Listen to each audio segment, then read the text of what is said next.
Então, a título de revisão, né, a gente já viu que a lógica é a ciência que investiga os princípios e métodos de inferência, depois trabalhamos um pouco sobre a distinção entre sentença, proposição e enunciado, e vimos que o que vai ser importante para nós aqui é a noção de proposição, que é uma sentença declarativa que pode ser verdadeira ou falsa, e na aula anterior nós vimos algumas maneiras de classificar os argumentos, né?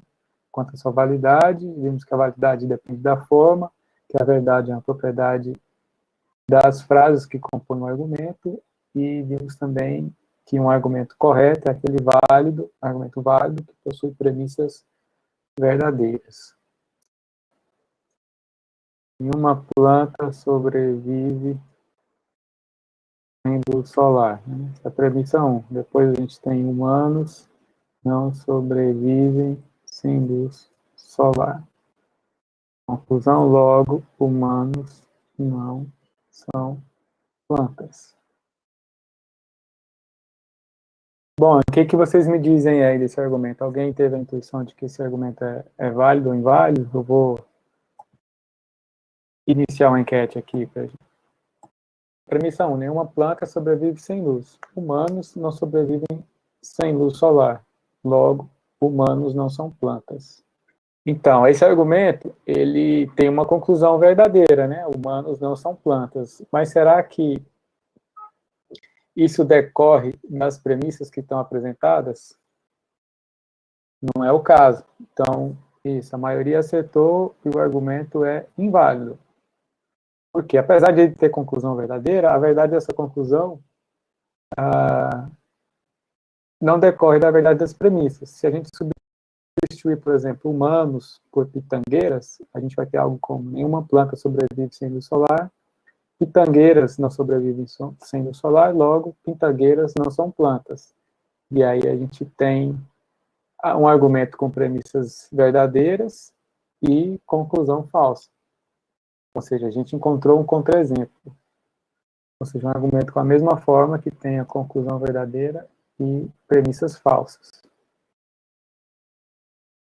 A Aline colocou inválido porque, já que tanto humanos quanto plantas não sobrevivem sem luz. Isso, mas não é exatamente isso. A justificativa, né? A melhor justificativa é dizer que a conclusão não é consequência lógica das premissas. Aí você pode acrescentar, por exemplo, que se você substitui humanos por algum outro objeto, uma planta, por exemplo, uma samambaia, samambaias não sobrevivem sem luz solar, logo, samambaias não são plantas. Então, você tem um contra-exemplo, um exemplo desse mesmo argumento que tem premissas verdadeiras e conclusão falsa. Então, podemos dizer que é um acaso que esse argumento tenha conclusão verdadeira, aliás, premissas verdadeiras e conclusão verdadeira, mas não seja válido.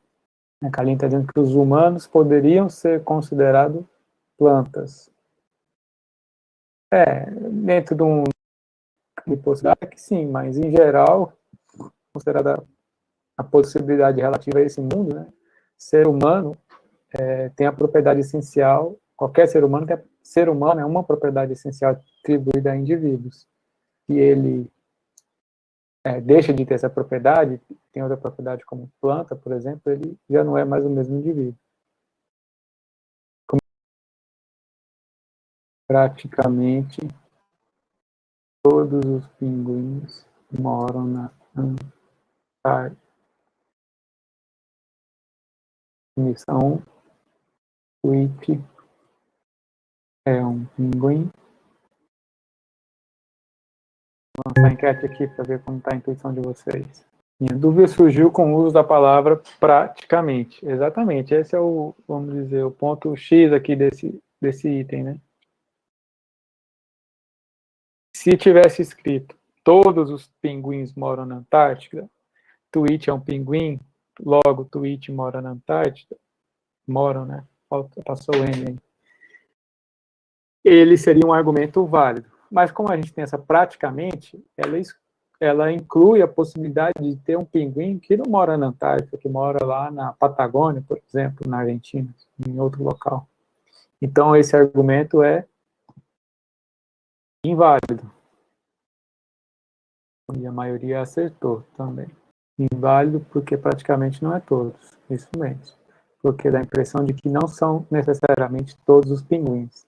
Isso mesmo, gente. Então, ó, vocês estão percebendo aqui uma característica da lógica nesse exemplo, que a lógica, a linguagem analógica precisa ser bastante precisa. Se a gente tem algum elemento na linguagem que dá margem para uma interpretação diferente, então é um motivo para a gente suspeitar que aquele argumento não é válido. Então, se praticamente aí dá essa abertura para entender que tem algum pinguim que não mora na Antártida, então isso é suficiente para tornar o argumento inválido. O argumento é inválido com premissas e conclusão verdadeira. A Nayane está dizendo.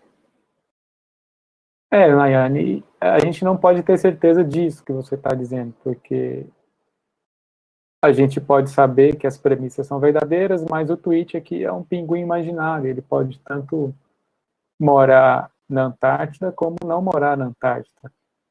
Ele pode estar lá na Argentina, por exemplo, no Rio Grande do Sul, no Uruguai. Certo? Então, as informações não são suficientes para a gente assegurar que a conclusão é verdadeira.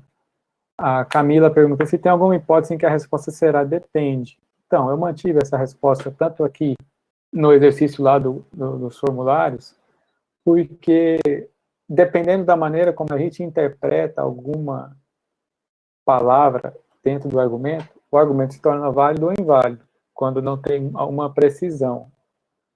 Certo? Então, se você ficou na dúvida por alguma ambiguidade nas premissas ou na conclusão, você pode marcar depende e justificar uma das maneiras. Por exemplo, M é uma opção em que o depende se aplica. Então, se você marcou depende nos exercícios e fez uma boa justificativa para esse depende, a resposta pode ser considerada correta. Ó. Letra M. É semelhante a essa do tweet. As aves voam. E agora, ó, em que circunstâncias esse argumento pode ser considerado válido e em que circunstâncias esse argumento pode ser considerado inválido? Alguém se voluntaria a responder aí? As aves a gente pode interpretar como algumas, certo? Ou como todas, certo? São duas maneiras da gente ler essa expressão, não está explícito aí, as aves voam. Se a gente lê como todas as aves voam, o argumento se torna válido, ainda que seja incorreto. Porque se todas as aves voam, tweet é uma ave, portanto, tweet voa, válido. Se a gente lê como algumas, sim, então o argumento se torna inválido, porque algumas aves voam, tweet é uma ave, ele pode ser uma das aves que não voam, certo? Então, esse é um exemplo em que a resposta depende. Então, se você justificou, respondeu válido e justificou adequadamente, está correto. Se você justificou, marcou inválido e justificou corretamente, está certo também. Se marcou depende e justificou corretamente, então está certo. Alex considerou válido. Kalina, entendi pela primeira premissa que todos voam, porque não tem alguns pássaros que voam. Então, a gente, é justamente isso que está presente aqui nesse item, né, que é uma ambiguidade. Então, a ambiguidade a gente pode interpretar de diferentes maneiras e as pessoas fazem isso. Felipe, não consigo enxergar as aves como algumas, porque às vezes generaliza. As aves generalizam. Então, Felipe, é uma ambiguidade que tem na linguagem. Tem gente que enxerga como todos, tem gente que enxerga como algumas. Tiago, sempre que estiver os indivíduos poderiam interpretar de modo genérico como alguns? Então, varia como contexto. Não pode ter uma regra para interpretar. Você só vai desambiguizar, tirar a ambiguidade formalizando numa linguagem lógica. E esse é uma das tarefas importantes da lógica também, tirar a ambiguidade das frases, que é muito presente na linguagem. Vinícius, ele é válido, pois ele não restringe quais aves voam ou não. Logo, ele assume que todas voam. Isso. Certa leitura está certa. Aleph entendeu todas. Guilherme também acha que generaliza.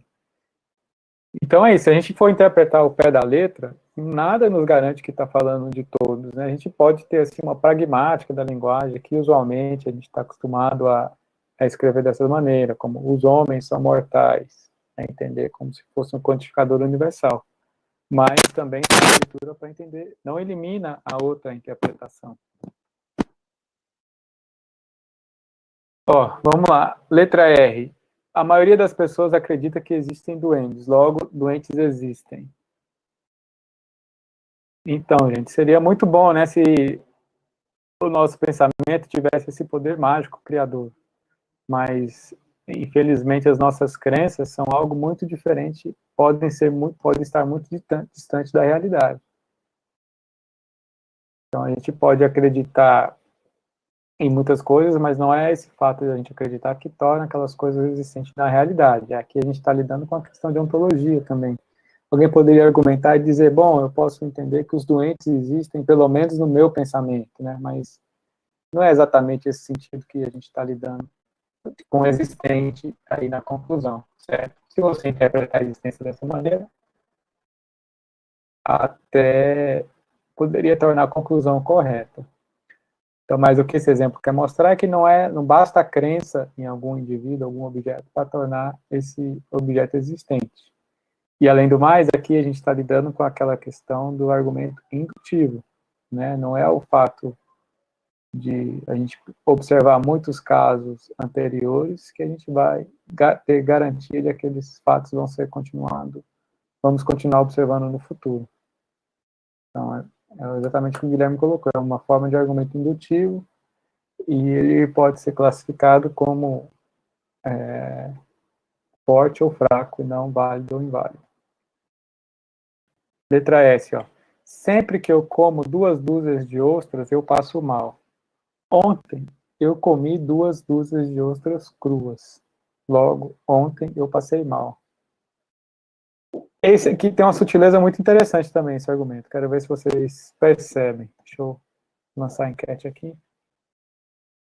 Isso, o Vinícius disse, não é porque existe uma crença, mesmo que se for de todos, que não certifica que aquilo exista. Que vai nos dar, no máximo, uma grande probabilidade de existir, mas confirmar a existência não basta o pensamento das pessoas. Né, como é o caso recente que a gente está vendo, muitas pessoas acreditando que a hidroxicloroquina é efetiva para o tratamento do coronavírus, mas isso não torna ela efetiva, né? O método que a gente vai ter para descobrir se isso é verdadeiro são as pesquisas científicas, os testes randomizados com duplo cego e etc. Não é a mera pensamento das pessoas. Nós não temos esse poder. Esse argumento, na verdade, é inválido, apesar da Maria ter respondido válido. Vou explicar o porquê. Ó, sempre que eu como 2 dúzias de ostras, eu passo mal, certo? Então, aqui funciona como se fosse uma proposição universal. Ontem eu comi 2 dúzias de ostras, logo ontem eu passei mal. A sutileza desse argumento está aqui na palavra ontem. E se alguém percebe, quiser dizer aí. Esse fato temporal aqui que torna um argumento inválido. Não disse o tempo para quem fizer ação. Pensei assim. Da cara. Então, ó, sempre que eu como 2 ostras cruas, eu passo mal. Não sei se vocês já comeram ostras cruas, mas é algo muito comum lá em Florianópolis, onde eu morei um tempo, e realmente é muito gostoso. Então, ontem eu comi 2 dúzias de ostras cruas, logo ontem eu passei mal. Por que esse argumento é inválido? Porque existe a possibilidade de eu ter jantado, por exemplo, ontem 2 dúzias de ostras cruas e ter para hoje. Então, não se eu preciso passar mal no mesmo dia, né? Se tiver, não é isso que está escrito na primeira premissa. Se tivesse escrito assim, sempre que eu como 2 dúzias de ostras maus, eu passo mal no mesmo dia. E aí a gente poderia dizer que o argumento é válido. Mas nesse caso, o fator temporal está em aberto. A Carla pensou justamente assim porque a experiência própria dela, né? Tanto que eu como besteira à noite, passo mal no outro dia. Certo? Então, esse argumento é inválido. É isso que eu estava falando, alguns exemplos anteriores, da importância da gente ter uma linguagem precisa e como a lógica valoriza isso. Né? Essa caso aí, por exemplo, deu abertura para uma interpretação diferente, uma possibilidade, e isso foi suficiente para a gente formar um contra-exemplo. Aleph diz, se a conclusão fosse, logo eu passei mal, seria válido. Sim. Vamos para o próximo. Se Maria não foi a Salvador, então foi a João Pessoa, ou a Natal. Maria não foi a João Pessoa. Se Maria não foi a Natal, então foi a Salvador. E aí, válido ou inválido? Ó, se Maria não foi a Salvador, então ela foi a João Pessoa ou a Natal. A Maria não foi a João Pessoa. E se ela não foi a Natal, então ela foi a Salvador. Então, ó, 20 pessoas já responderam e a maioria dessa vez acertou. O argumento é válido, certo? Se ela não foi a Salvador, então ela foi a um desses dois. Ela não foi nem a João Pessoa nem a Natal, então a única opção que resta é que ela foi a Salvador. Carla escreveu quanto à forma. Entendi, Carla. Tinha que ser se somente se para ser válido isso aí. Todo A é B, mas nem todo B é A. Isso, se tiver, esse argumento é inválido. Vamos ver o resultado da enquete aqui. Uma pessoa marcou que é válido, a maioria acertou. Se tivesse algo do tipo, somente os políticos são corruptos. João da Silva é corrupto, portanto a gente poderia concluir que João da Silva é um político. Mas da maneira que está escrito aqui, os políticos, está dizendo que os políticos são sempre corruptos. Não está dizendo que somente os políticos são corruptos. Então, do fato do João da Silva ser corrupto, não implica necessariamente que ele vai ser um político. Certo? Ele pode ser, sei lá, um motorista, ou qualquer outra profissão, um jogador de futebol. E isso não vai eximir ele da sua honestidade. É um argumento inválido. Deixa eu ver se tem mais algum aqui. Alguma dúvida, gente, sobre esse? Nenhum gato tem mais de 7 patas. Miau é um gato, portanto, logo, Miau não tem mais de 7 patas. Que o Guilherme marcou que ele é incorreto, mas essa premissa é verdadeira. Nenhum gato tem mais de 7 patas, né? Isso é verdade. Apesar de ser estranho a gente acreditar que os gatos têm apenas 4 patas, mas se eles têm 4 patas, eles têm menos de 5, menos de 6, menos de 7. Então, ele pode ser até considerado um argumento correto. Tudo bem, a maioria marcou como válido. A Carla publicou a notícia aí, gato mutante com 8 patas e 4 orelhas. Eu não vou abrir não, Carla, tá? Mas certamente é uma anomalia da natureza, né? Provavelmente um gato nasceu, 2 gatos nasceram colados um com o outro, siamês. Então, se esse for o caso, ela invalida essa premissa aí, ela torna a premissa falsa, porque a natureza fez um gato que tem 8 patas. Mas o propósito nosso não é ficar pesquisando bizarrices na natureza, certo? É entender as relações de inferência lógica aqui. Mas é interessante que estudar lógica pode ser divertido também, né? Porque a gente fica pensando em todas essas possibilidades. Vamos lá, mais um. Juan, esse aqui também tem uma sutileza interessante. Vamos ver se alguém percebe. Juan nunca saiu da Argentina. Maria nunca foi à Argentina. Logo, Juan e Maria nunca se encontraram. Válido ou inválido? Vamos ver aqui os resultados. Então, 13 pessoas marcaram válido, 6 pessoas marcaram inválido. Alguém que marcou inválido aí, quer explicar como é que chegou nesse raciocínio, por favor? Quero... Muito bem, Tiago. Então, Tiago provavelmente marcou inválido e eles não precisam necessariamente ir um para o país do outro, né? Eles podem se encontrar na fronteira, como dois vizinhos conversando pela janela, né? Eles podem se encontrar, cada um estando em sua casa. Isso aí depende da definição de encontro. O Felipe foi bem ao ponto, né? Se a gente considerar um encontro como um encontro físico, então ele continua sendo inválido. Se a gente considerar como um encontro remoto, também ele... Beleza, gente. Então, ó, O Aleph considera o encontro pelo menos um aperto de mãos. Isso pode ser considerado no Brasil. Sim, Vinícius, pode dizer, mas tem Como eu culturas, por posso exemplo... garantir que Maria mora em um país que faz fronteira com a Argentina? Oi? Como eu posso garantir que Maria mora em um país que faz fronteira com a Argentina? Para pensar nessa possibilidade da fronteira. Isso não está explícito aí no argumento, né? Realmente não tem como garantir. Ela pode morar, sei lá, no México, né? E continuar sendo verdadeiro, que ela nunca foi argentina, mas isso não impede ela ter vindo para o Brasil, por exemplo, para o Uruguai, certo? O que está garantido é que ela nunca pisou no território da Argentina, mas não está dizendo nem onde ela mora, nem onde ela já esteve. Ok. Então, Aleph, isso é uma questão cultural, né? Considerar um encontro um aperto de mãos, né?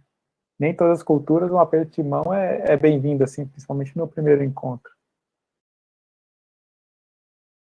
Mas vamos lá, a lógica é interessante que trabalha mesmo a nossa imaginação, e a gente fica pensando nessas muitas possibilidades. Tiago disse, não pode garantir, esse é o ponto. Vamos lá para o próximo, tá, concluindo. Este objeto é uma caneta, este objeto é azul, este objeto é uma caneta azul. Então, esse exercício foi escrito antes daquele sucesso mundial da música. Então, vamos lá, a resposta desse ficou mais equilibrado. Ó, 10 pessoas marcaram que é válido, 5 pessoas marcaram que é inválido, 5 pessoas marcaram que depende. Vamos ver a justificativa aqui. Esse é um caso em que a justificativa é mais importante que a resposta. Isso, o Ederson acertou. Ele disse, depende da definição de caneta azul. Ela pode ser branca, mas ser uma caneta azul. Pelo menos a definição que imagino sempre. Então é isso, a gente pode imaginar, por exemplo, eu tenho uma caneta aqui na minha mão, ela tem um exterior preto, né? Mas ela pode ser uma caneta com a tinta azul. Então, eu posso ter uma caneta azul que seja preta, né? Depende do sentido que a gente está usando para esses predicados. Certo? Então, se a gente entender que na premissa este objeto é uma caneta, este objeto é azul, e esse azul está falando da tinta da caneta, e a conclusão que a caneta azul é porque ela tem a tinta azul, então o argumento seria válido. Esse objeto é uma caneta, esse objeto tem a tinta azul, esse objeto é uma caneta com a tinta azul, por exemplo. Né? Então seria válido. Nesse sentido. Agora, se a gente está entendendo esse azul aqui como apenas a cor exterior do objeto, então isso não vai me garantir que a cor da tinta do objeto seja azul também. Então, nesse caso,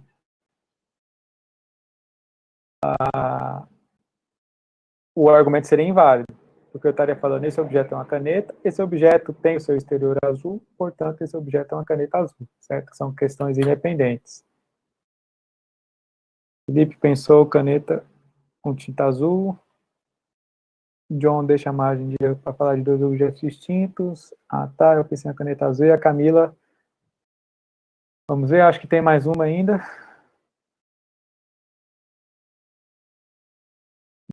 Derradeira.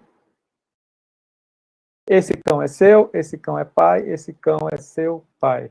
Então, esse argumento é semelhante ao anterior, né? Ele tem a forma semelhante ao anterior, ele lembra muito o anterior, mas ele realmente é inválido, como vocês marcaram aí. Né? Este cão é seu, este cão é pai, então elas estão falando de propriedades relacionais diferentes, né? Por exemplo, na primeira premissa, esse cão é seu, diz respeito ao cão e ao seu dono, né? Ao seu cuidador. Esse cão é pai, diz respeito a essa propriedade ao cão e aos seus filhos. E isso, desse fato, você não pode concluir que ele é seu pai. Certo? Eu lembrei daquele exemplo comum de piada falaciosa, de caso Deus é amor, o amor é cego, logo Steve Wonder é Deus. Né? Esse, claro, também é um exemplo de argumento inválido. E é semelhante, tem forma semelhante a essas aí. Já me lembrou dos professores do departamento de matemática, Tiago, mas nessa e na outra questão a gente pode entender que se trata do mesmo objeto e do mesmo cão, né? Em uma sentença assim, esse x duas vezes dá para garantir que se trata do mesmo referente? Tiago, aí a gente vai ter que considerar o contexto, né? Porque se é, por exemplo, a mesma pessoa enunciando as premissas e usando este com o mesmo referente, mas isso é uma pressuposição que a gente faz pelo contexto, isso não está garantido aí, certo? Mas, para fins de raciocínio, a gente considera que eles têm a mesma referência e da mesma maneira que as palavras vão manter o mesmo significado de uma premissa para outra. O cão na primeira premissa vai ter o mesmo significado que cão na segunda premissa.